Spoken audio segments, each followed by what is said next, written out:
ఇందల్వాయి మండలం breaking news. Indalwai గ్రామంలో అర్ధరాత్రి దొంగలు హల్చల్. అదే గ్రామంలో వరుసగా 3 సార్లు ఇందల్వాయిలో 4 ఇళ్లలో గత వారం క్రితం నగదు బంగారు చోరీ చేసినప్పటికీ పోలీసులు మాత్రం చూసి చూడనట్లు వ్యవహరించడం శోచనీయం. అట్లాగే రెండోసారి కూడా ఒకరింట్లో బంగారు నగదు చోరీ చేసుకుని వేరే కాలానికి వెళ్తూ ఉండగా అక్కడ దొంగను గ్రామస్తులు పట్టుకుని పోలీసులకు అప్పగించినప్పటికీ ఎలాంటి రికవరీ లేదు.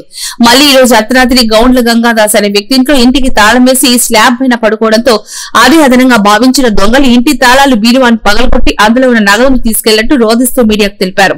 గత 15 రోజుల్లోని 3 సార్లు దొంగలు పలు ఇళ్లలో బంగారు నగదు చోరీ చేసి 2 దొంగలు దొరికినప్పటికీ పోలీసులు మాత్రం వారి నుంచి ఎలాంటి సొత్తుని రికవరీ చేయకపోవడంతో పాటు ప్రెస్ మీట్ పెట్టకుండానే దొంగలను తరలించారు. ఇప్పటికైనా ఇందల్వాయి పోలీసులు స్పందించి ఇందల్వాయి గ్రామంలో జరిగిన దొంగతనాలను దర్యాప్తు చేసి రాత్రి వేళల్లో గ్రామంలో పెట్రోలింగ్ పెంచాలంటూ గ్రామస్తులు కోరుతున్నారు.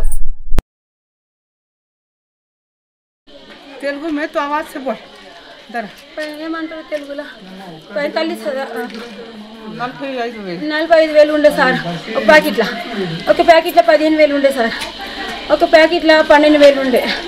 ఒక బియ్యం కవర్లో కూడా 12,000 ఉండే సార్. స్టీల్ డబ్బాల్లో కూడా 13,000 ఉండే. మొత్తం 3 ప్యాకెట్లు పోయినాయి. ఒక పిన్నిళ్ళల్లో పోయినాయి పైసలు సార్. మళ్ళా అద్దతులం ఏమంటారు పేరు పోయింది, ఇది లచ్చది. మళ్ళా 18 తులాలు పట్టగొలుసులు ఉండే, అవి పోయినాయి. 8 తులాలు ఇవి ఒకటి పోయినాయి సార్. ఇంత పోయినాయి. దయ అవుతాయి సార్. పైన పడుకున్నాం సార్. కాదు, మేము వచ్చిన దాకా 2 తలుపులు తెరిగి ఉన్నాయి సార్. మేము బంగ్లా మీద పడుకున్నాం సార్. మాకు ఏం తెలియదు సార్. మేము గాలి వస్తుందని బంగ్లా మీద పడుకున్నాం సార్. మా ఇంటికి దగ్గర మగవాళ్ళు లేరు సార్. మేము ముగ్గురు పడుకున్నాం సార్ బంగ్లా మీద. మాకేం తెలియదు. వచ్చిన దాకా తాళం మేము డోర్లు మొత్తం తీసి ఉన్నాయి సార్.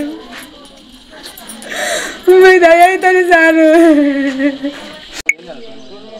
ఈరోజు తెల్లవారుజామున ఇందల్వాయి గ్రామంలో 4 ఇళ్లలో చోరీ గురి కావడం జరిగింది. ఏదైతే రాత్రి డాబాపై పడుకున్న వాళ్ళను అదనంగా చూసిన దొంగలు రాత్రి సుమారు 2 గంటల ప్రాంతంలో దొంగతనాలు పాల్పడడం జరిగింది. దయచేసి పోలీస్ శాఖ వారికి ఒక విజ్ఞప్తి చేస్తున్నాను సార్. దయచేసి ఇందల్వాయి మండల హెడ్ క్వార్టర్ పెట్రోలింగ్ నైట్ పూట 12 గంటల ప్రాంతంలో ఒకసారి, అట్లాగే తెల్లవారుజామున 3 గంటల ప్రాంతంలో ఒకసారి కంపల్సరీ చేయాలని చెప్పేసి పోలీస్ శాఖ వారిని కోరుతున్నాను.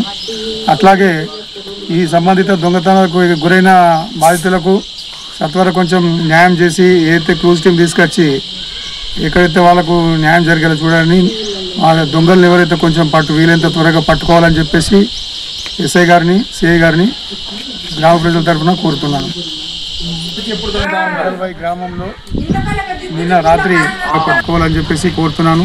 అట్లాగే ఇందల్వాయి మండల హెడ్ క్వార్టర్ కాబట్టి రాత్రి 12 గంటల ప్రాంతంలో ఒకసారి పెట్రోలింగ్, అట్లాగే తెల్లవారుజామున 3 గంటల ప్రాంతంలో ఒకసారి పెట్రోలింగ్ చేయాలని చెప్పేసి ఎస్ఐ గారిని అట్లాగే సిఐ గారిని కోరుతున్నాం సార్ గ్రామ ప్రజల తరఫున.